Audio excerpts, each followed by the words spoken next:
Por cuarta vez, la justicia venezolana decidió diferir la audiencia preliminar del juicio en contra del alcalde opositor de Caracas, Antonio Ledesma, previsto para este martes.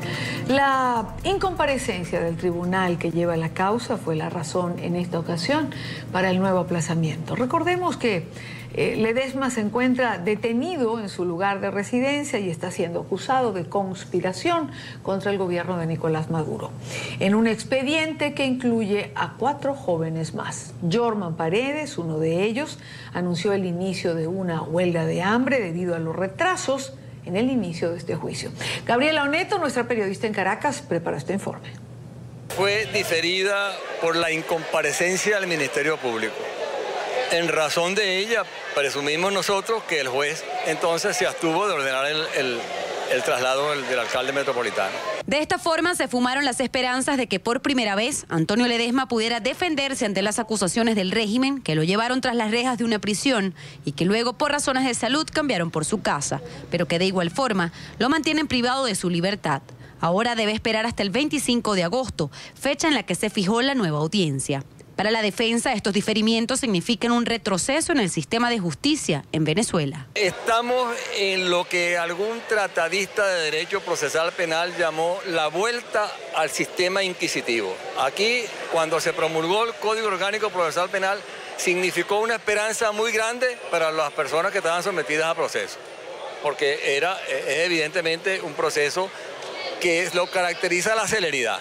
Bueno, esto evidentemente que es una vuelta al sistema inquisitivo, es una vuelta al Código de Enjuiciamiento Criminal y es una vuelta al atraso. Para los abogados, estos constantes diferimientos vulneran los derechos humanos no solo del alcalde, sino también de los jóvenes que son acusados junto a él y que permanecen en las celdas del Servicio Bolivariano de Inteligencia. Sabemos que el Poder Ejecutivo es quien manda sobre el Poder Judicial, el Ministerio Público manda sobre el Poder Judicial. En este caso no podemos hablar de justicia. La justicia es un valor absoluto, se tiene o no se tiene. No podemos tener justicia en la medida de las posibilidades. En este caso, evidentemente que unas personas que están detenidas desde el mes de septiembre del año pasado y no se le ha celebrado una audiencia preliminar que está pautada para 45 días siguientes, no estamos hablando de justicia. No podemos tener una pena de banquillo de 10 meses preso. ¿Y qué pasa si resultan inocentes luego? ¿Quién le puede restituir ese tiempo perdido? Uno de estos jóvenes es Jorman Paredes, de 22 años de edad, y a quien el régimen acusa de realizar actos terroristas contra Venezuela bajo órdenes de Lorenz Salet. Este nuevo diferimiento llevó a Paredes a tomar la decisión de iniciar una huelga de hambre e incluso tomar acciones más radicales. Se le acusa de conspiración, un delito que tiene pena mayor a 28 años. Jorman Paredes tiene 22 años de edad. Él ya perdió la esperanza en la justicia venezolana por tantos diferimientos. Y él está a punto de atentar contra su vida. Lo ha manifestado en varias oportunidades y dijo que a partir de hoy se declara en huelga de sangre. La defensa de Jorman Paredes informó que desde hace 3 meses ha solicitado que estos jóvenes tengan atención psicológica debido a depresiones severas producto de las condiciones de reclusión, pero aseguran que no han sido escuchados. Los abogados defensores además han asegurado que se encuentran a la espera de una respuesta por parte del Tribunal Supremo de Justicia ante el recurso de abocamiento que introdujeron por la no celebración del antejuicio de mérito que le correspondería al alcalde metropolitano de Caracas, Antonio Ledesma. Es la información que podemos aportar desde Caracas y con esto los invitamos a continuar con más de la tarde. Para comentar sobre esto y sobre otras informaciones que tienen que ver con Venezuela, quiero saludar a nuestra próxima invitada, Thais Peñalver, abogada, columnista, analista político. Thais, gracias por acompañarnos en nuestros estudios, gracias por estar con nosotros. Encantada, Idania, buenas tardes. Yo, después de oír la nota de Gabriela Oneto, me gustaría preguntarte si en Venezuela está instaurado un gobierno o la Inquisición. Está instaurada la Inquisición en su forma más bárbara, entendiendo los tiempos que vivimos. En Venezuela el sistema de justicia es un sistema provisorio. Eso lo entiende el mundo moderno. Un sistema provisorio porque no hay jueces de carrera judicial. ¿Eso por qué lo hacen? Lo hacen con una intención. Quitar a los jueces y ponerlos. Los jueces deben ser imparciales. La justicia debe ser, nos enseñan en la Escuela de Derecho, debe ser oportuna. ¿Qué significa la oportunidad? Que debe estar pendiente de esa persona, atenderla, procesarla, juzgarla o darle la libertad. En Venezuela eso no existe. No existe desde hace muchos años, bueno, pero eso es otra historia. El derecho a la presunción de inocencia es un derecho humano, se viola a diario en Venezuela. Cualquier ciudadano venezolano puede ser detenido no importa si es culpable o no, no importa incluso si el delito está tipificado en el Código Penal. Ya hay personas perseguidas, hay personas huyendo fuera de Venezuela porque los han imputado, los han acusado de haber cometido delitos que no existen. Por ejemplo, María Corina Machado es uno de esos casos típicos, además de la inhabilitación de ahora. En Venezuela lo que existe es un sistema, un aparato represivo que le sirve al régimen para eliminar y exterminar a todo aquel opositor político, o toda persona que piense diferente, o todo aquel comerciante, o toda aquella cosa que a ellos les impida lograr sus objetivos. En Venezuela no hay justicia. La justicia es la columna vertebral de las democracias, y Dania, y en Venezuela ni hay democracia y mucho menos hay justicia. Ahora, evidentemente toda esta situación ha permeado hacia el exterior. Y ocurren cosas como las que ocurrieron hoy, o circunstancias o situaciones como las que ocurrían hoy. Maduro va a entrevistarse con Ban Ki-moon, va a la ciudad de Nueva York, buscando una mediación en el diferendo limítrofe que existe con Guyana, y a su salida de esta reunión y de este encuentro, la prensa que se encontraba no le pregunta sobre otra cosa que no sea sobre los derechos humanos, los presos políticos y la circunstancia política por la que atraviesa Venezuela.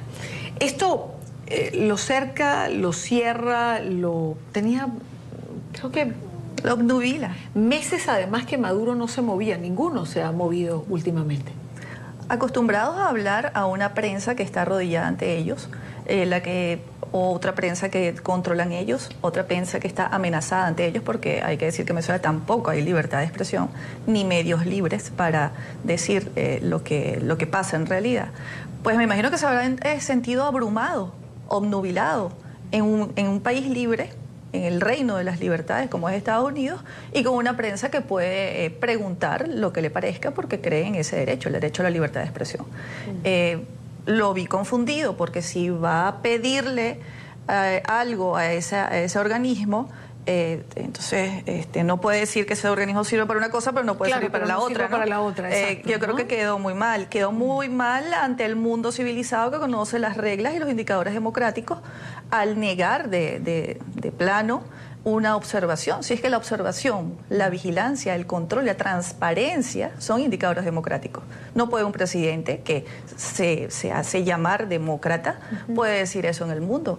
Yo creo que sus palabras lo desnudaron de nuevo ante los pueblos civilizados, ante todos los ojos del mundo que están pendientes de Venezuela como nunca antes, porque creo que nunca antes un país había estado en la mira como está hoy Venezuela. Está Venezuela en este momento, claro, porque es decir, no se puede negar la visita de una comisión que vaya a constatar los derechos humanos en Venezuela.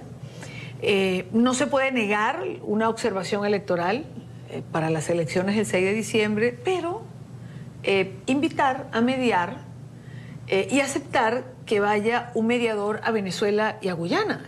Qué confusión, ¿no? Como decía, o sea, para una cosa sí, pero sí. para lo que es bueno para el pavo no es bueno para la pava y todo eso, ¿no?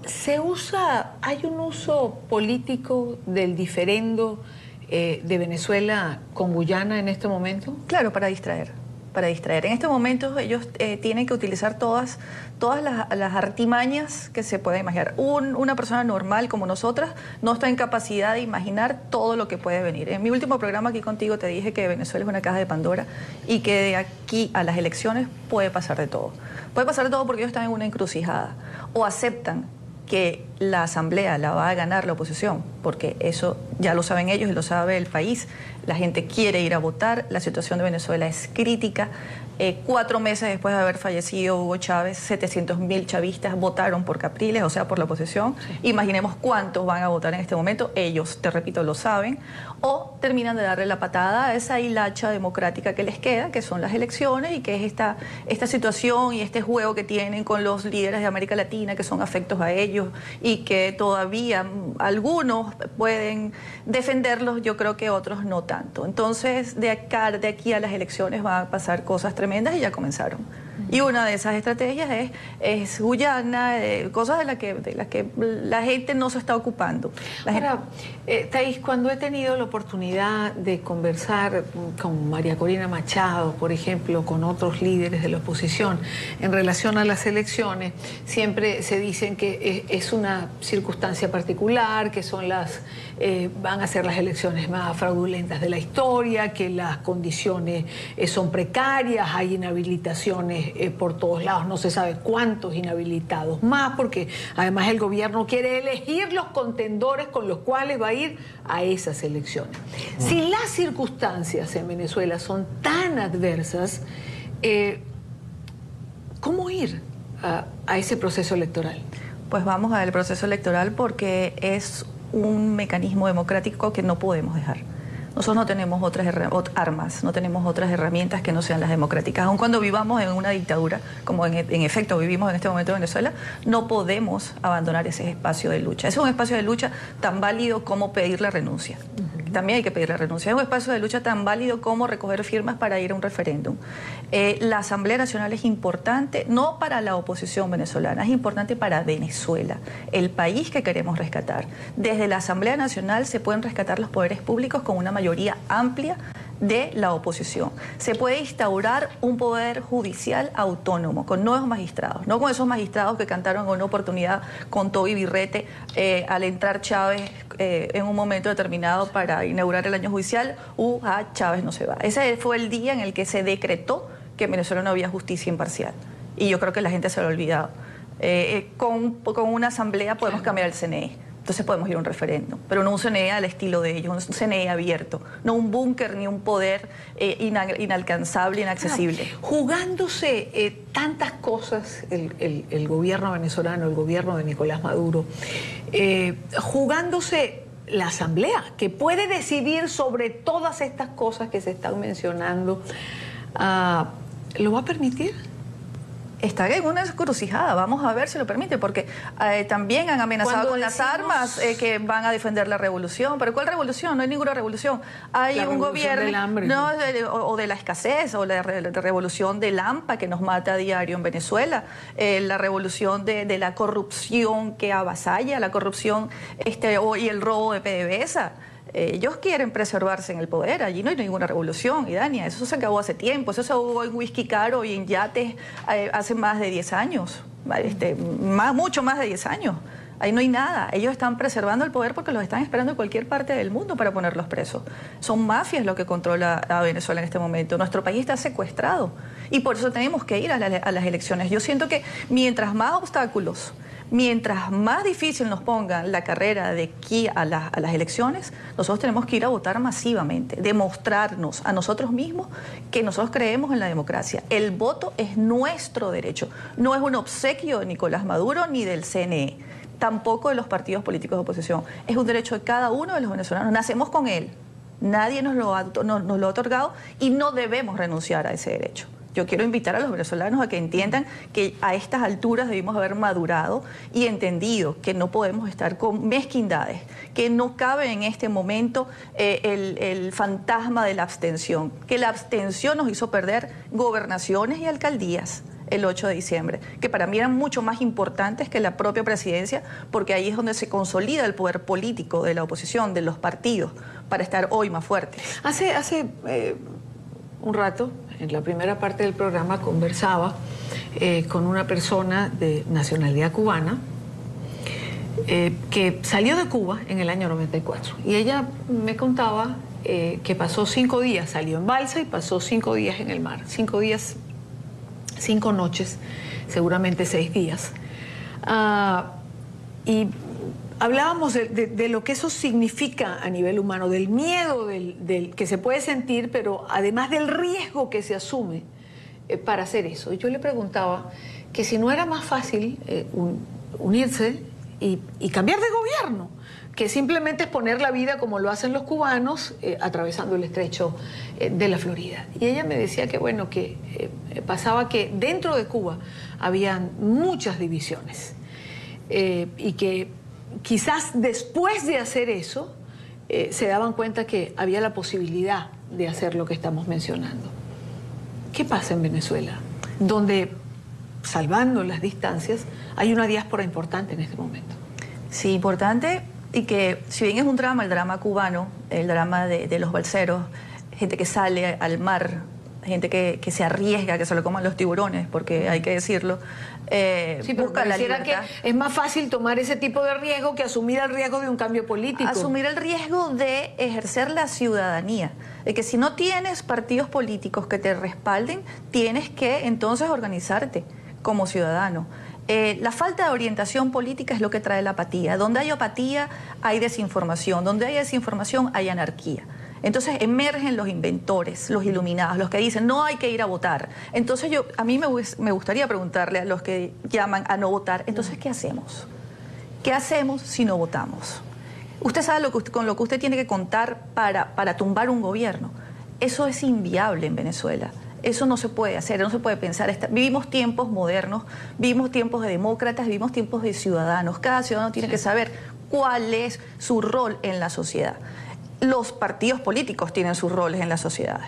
Entonces tenemos que madurar. Yo le pido a la sociedad venezolana que madure y asuma su compromiso ciudadano, que entienda que hay que ir a votar, que mañana, cuando tengamos país de nuevo, hay que seguir atendiendo los asuntos de la política, porque si no la política nos va a volver a arrastrar. Hace 20 años, Idania, el pueblo de Venezuela se sentía decepcionado con sus partidos políticos. Hoy se siente de igual manera decepcionado. Los partidos tienen que hablarle claro al país, los partidos tienen que llamar a la gente y conquistarla de cara a las elecciones. No es como tiempo de que ya lo hayan hecho, es decir, no hay una lección que aprender. Las elecciones están allí a 5 meses, es decir, cuando yo escucho que un analista me dice los partidos tienen que hablarle al pueblo venezolano, pero ¿le van a hablar cuándo? Van tarde. Evidentemente van tarde. Pero cuando entonces los partidos no hablan, tiene que hablar el ciudadano y multiplicar aquello. Se organizan los que están contra la corrupción, se organizan los que están contra la inseguridad, se organizan los artistas. Cuando tú revisas, por ejemplo, claro, los que están contra el CNE, pero igual con ese CNE y con esos partidos políticos tenemos que ir. Cuando tengamos país, pues resolveremos las cosas. Pero los ciudadanos tienen que madurar también. Tenemos que asumir nuestras responsabilidades. Thais, una última pregunta. No te quiero despedir sin preguntarte sobre Luis Almagro, el nuevo secretario general de la OEA. Recuerdo que cuando quedó elegido se tuvo muchas dudas en relación a si podía ser permisivo con ciertas situaciones. Almagro, cuando fue María Corina, hace unos días fue objeto de la inhabilitación, llamó a María Corina Machado, recibió a Enrique Capriles. Ayer le preguntaba a Miguel Enrique Otero y también a Roberto Marrero en relación a esto. ¿Hay una diferencia? Almagro, que es un hombre de izquierda, sin embargo, pareciera tener posiciones más claras, tanto que Elías Jago en Venezuela ya lo ha llamado antivenezolano. Claro, porque es un hombre de izquierda. Lo que opera en Venezuela es una izquierda muy anticuada. Un hombre de izquierda como González. Es un hombre de izquierda y la institucionalidad para él es lo primero.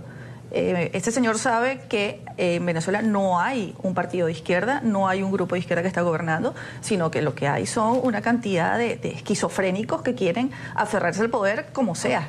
Ese señor está defendiendo la institucionalidad que está muy por encima de los intereses políticos de cualquier grupo en América Latina. Quiero agradecer a Thais Peñalver por habernos acompañado en esta parte del programa, en estos especiales que hemos estado realizando aquí en Miami desde nuestros estudios. Thais, buena tarde. Muchas gracias a ti.